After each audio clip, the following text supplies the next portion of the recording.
When you spoke to them, Carmen's slight frown confirmed what Margaret had suspected. Her children hadn't returned the social worker's calls either. They'd become experts at walls, at distance, at what they called boundaries, and what felt to Margaret like abandonment.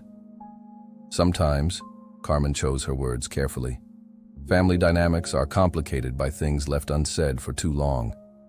Have you considered writing them letters? Margaret's eyes drifted to the secretary desk in the corner, its surface cluttered with unopened mail. Inside the main drawer were dozens of unsent letters, each beginning with a different approach. Sometimes she was apologetic, though she wasn't sure for what. Sometimes angry, letting decades of sacrifices spill onto the page. Sometimes simply confused, asking for explanations she wasn't sure she wanted to hear. They used to love getting mail when they were little, Margaret said softly. Sarah especially. She'd check the mailbox every day, hoping for something with her name on it. Now she has her assistant screen her mail. The grandfather clock in the hallway, a wedding gift from Margaret's own parents, began to chime 4 o'clock. Carmen started gathering her things, and Margaret felt the familiar panic rising in her chest. Soon the house would be empty again, filled only with memories and questions. "Before you go," Margaret said, forcing steadiness into her voice, "could you help me with something?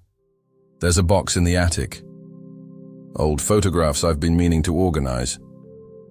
Carmen checked her watch, but nodded.